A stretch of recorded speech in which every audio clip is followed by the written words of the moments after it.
warahmatullahi wabarakatuh. Waalaikumsalam warahmatullahi wabarakatuh. Oke, apa kabar anak-anak semua? Baiklah, supaya pembelajaran kita hari ini berjalan dengan lancar dan apa yang akan disampaikan bisa menjadi ilmu dan berkah untuk kalian, kita membaca doa terlebih dahulu. Untuk ketua kelas dipersilakan. Isda. Baiklah, sebelum memulai pembelajaran ada baiknya kita berdoa.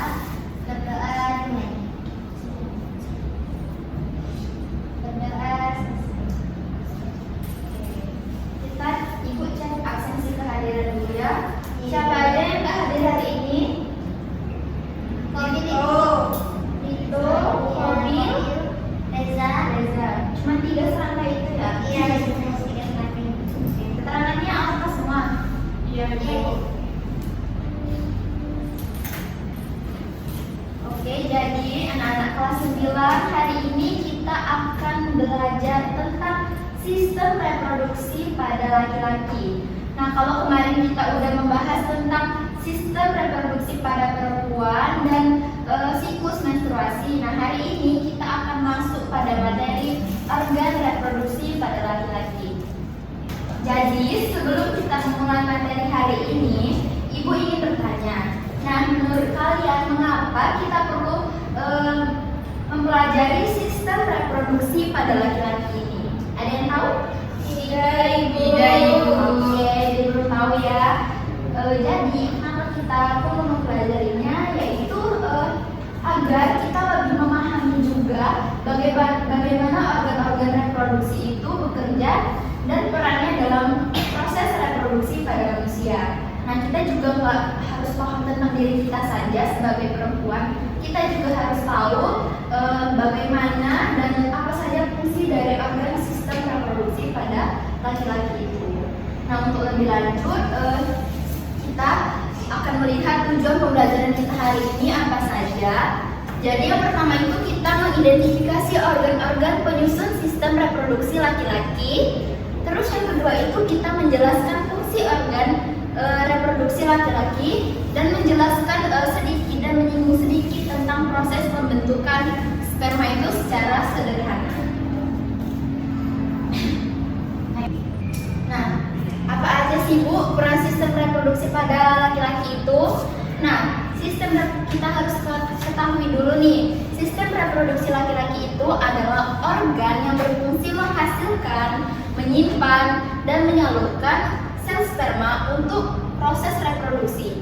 Nah, selain itu juga sistem reproduksi laki-laki juga menghasilkan hormon testosteron yang berperan dalam perkembangan ciri-ciri kelamin sekunder. Nah, kalian harus perhatikan bagian-bagian setiap sistem reproduksi karena di akhir nanti Ibu akan memberikan beberapa tugas untuk kalian identifikasi. Jadi kalian harus paham dulu penjelasan yang akan Ibu sampaikan. Jadi yang pertama ini ada penis. Nah, penis ini adalah organ bagian luar yang berfungsi sebagai alat kopulasi dan jalannya keluarnya semen. Bisa jadi urin ataupun cairan yang diproduksi oleh laki-laki. Nih, di bagian ini adalah penis. Nah, yang kedua ini ada organ yang namanya testis. Nah, testis ini adalah sepasang organ reproduksi yang berbentuk oval yang terletak di dalam skrotum atau kantung zakar. Nih, yang dua pasang ini di bawah ini namanya testis. Diingat ya, fungsinya itu dia menghasilkan sel sperma, menghasilkan hormon testosteron, dan berperan penting dalam proses reproduksi laki-laki. Bagian ketiga ini ada yang namanya foreskin atau bahasa Indonesianya kita kenal dengan kuluk. Nah, lipatan kulit yang menutupi dan melindungi kepala penis ini pada laki-laki yang belum disunat. Kalau dia disunat, nggak ada lagi yang namanya kuluk. Itu hilang ya. Nih, di sini. Kan kalau belum sunat, anak-anak kecil itu ada kulit yang menutupi kan. Nah, itu namanya kuluk. Kalau udah disunat, hilang nantinya. Yang keempat ini ada skrotum. Ya, ini merupakan kantung kulit. Nah, ini cuma kulit luar. Ini kan tadi testis nih.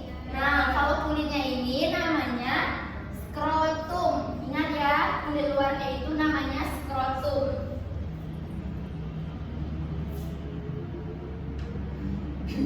Nah, yang kelima ini bagiannya ada namanya uretra. Nah, uretra ini adalah saluran yang terdapat di dalam penis. Ini nih, saluran ini yang menghubungkan ini namanya saluran uretra. Fungsinya apa, Bu? Jadi fungsi itu menjadi jalur keluarnya urin. Jadi disitulah urin itu keluar.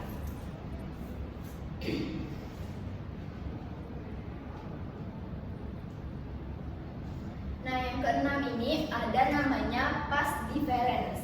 Nih, ini namanya vas deferens adalah salur yang menghubungkan epididymis dengan uretra tadi.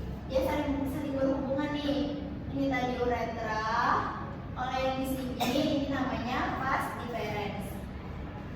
Ini ada namanya glans atau kelenjar. Nah, kelenjar apa yang diproduksi yaitu kelenjar prostat.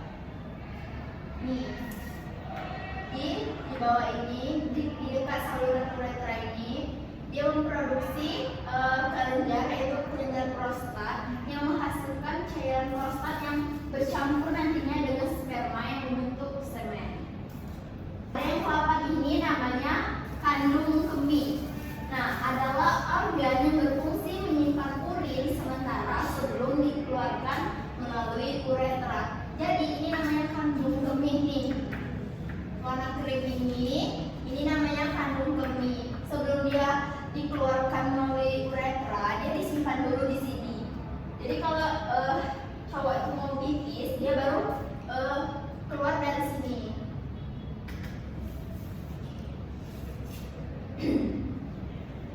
Nah, kita singgung sedikit nih untuk proses pembentukan sperma. Jadi sel produksi laki-laki yang berfungsi membuahi sel telur, pembentukan sperma ini terjadinya itu di dalam testis dan dimulai saat laki-laki memasuki masa pubertas. Nah, proses ini berlangsung terus-menerus untuk menghasilkan jutaan sperma di setiap harinya. Nah, alurnya itu yang pertama, sperma itu dibentuk di dalam testis. Lalu sperma ini bergerak menuju epididymis untuk disimpan dan dimatangkan. Lalu sperma disalurkan melalui vas deferens dan sperma ini bercampur dengan cairan dari vesicula seminalis dan kelenjar prostat sehingga membentuk semen. Dan yang terakhir ini, semen ini keluar melalui uretra tadi yang terdapat di dalam penis. Oke. Jadi dari pemaparan yang Ibu sampaikan tadi, untuk menguji kepahaman kalian itu sampai mana, Ibu akan memberikan lembar kerja yang akan kalian isi dan dipresentasikan satu-satu ya. Ini dikerjakan ya, nanti dipresentasikan. Ini Amel, dikerjakan ya. Ini gabung ya.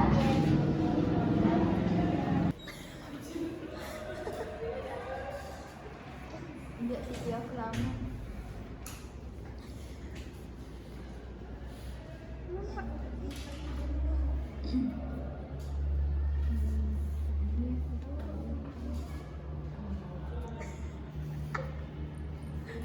Iya, punya aku banyak.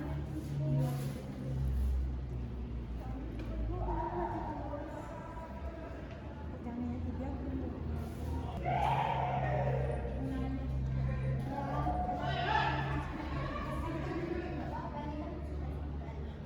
Jadi nanti baca aja.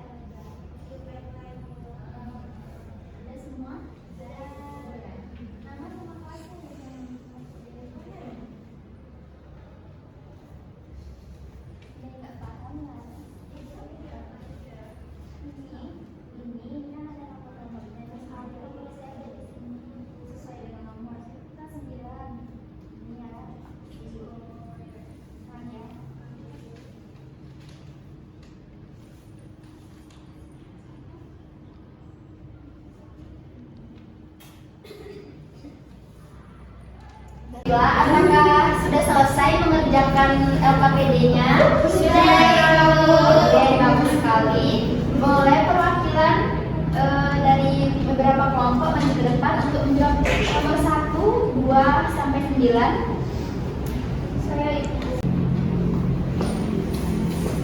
Baiklah, di sini saya akan menjawab nomor 1 dan 2. Yang nomor 1 itu ada vesicula seminalis. Nah, fungsinya itu dia menghasilkan cairan yang mengandung nutrisi atau fruktosa sebagai sumber energi bagi sperma. Yang kedua itu ada kelenjar prostat, yaitu menghasilkan cairan yang membantu pergerakan dan kelangsungan hidup sperma. Oke, bagus sekali. Beri aplaus untuk Larasati. Selanjutnya nomor 3 dan 4. Saya Ibu. Baiklah Amel, silakan. Disimak ya anak-anak semua. Iya, Ibu. Baik teman-teman, jadi di sini ada vas deferens atau saluran sperma. Fungsinya untuk menyalurkan sperma dari epididymis menuju uretra. Yang kedua ada testis yang berfungsi untuk menghasilkan sperma dan hormon testosteron. Baiklah, beri aplaus untuk Andi jawabannya sudah benar. Next, kelompok selanjutnya. Oke, Nurul. Baiklah, ada skrotum dan juga epididymis. Fungsinya itu melindungi testis dan mengatur suhu agar pembentukan sperma berlangsung secara optimal dan tempat penyimpanan dan pematangan sperma. Baiklah, jawaban sudah benar. Beri aplaus untuk Nurul. Oke, next yang terakhir untuk nomor 7, 8, sama 9. Baik, silakan Alda. Baiklah, untuk jawaban nomor 7, uretra. Fungsinya untuk saluran keluarnya urin dan semen dan tubuh. 8 ada penis, organ reproduksi luar yang berfungsi menyalurkan semen dan urin keluar tubuh. 9 ada kantung kemih, menyimpan urin sementara sebelum dikeluarkan melalui jalan sel. Baiklah, jawabannya sudah benar. Beri aplaus untuk Alda. Oke, jadi jawaban kalian sudah benar semua ya. Berarti kalian memang benar-benar menyimak materi kita hari ini. Iya, Ibu. Oke, untuk menguji pemahaman kalian juga, Ibu minta satu dari kalian untuk menyimpulkan apa aja nih yang kalian dapat dari pembelajaran kita hari ini. Baik, silakan Isda. Ada nilai plusnya ya. Dalam pembelajaran yang telah dilakukan, dapat disimpulkan bahwa sistem reproduksi laki-laki terdiri dari beberapa organ, yaitu testis, epididymis, vas deferens, vesicula seminalis, kelenjar prostat, uretra, penis, dan skrotum. Setiap organ memiliki fungsi yang berbeda-beda, namun saling bekerja sama dalam proses reproduksi. Testis berfungsi menghasilkan sperma dan hormon testosteron. Epididymis berfungsi sebagai tempat pematangan sperma. Vas deferens berfungsi menyalurkan sperma, sedangkan vesicula seminalis dan kelenjar prostat menghasilkan cairan yang membantu kelangsungan hidup serta pergerakan sperma. Proses pembentukan dan perjalanan sperma dimulai dari testis, kemudian sperma dimatangkan di epididymis, disalurkan melalui vas deferens, bercampur dengan cairan dari kelenjar reproduksi dan akhirnya dikeluarkan melalui uretra. Dengan demikian, seluruh organ reproduksi laki-laki memiliki peran penting dan saling mendukung dalam proses reproduksi manusia. Oke, bagus sekali Isda atas kesimpulannya. Oke, tadi di awal Ibu ada singgung juga apakah semua organ reproduksi itu memiliki peran yang sama dalam proses reproduksi? Ada yang bisa menjawab? Tidak, Bu. Setiap organ reproduksi laki-laki itu memiliki fungsi yang berbeda-beda. Oke, benar sekali Larasati.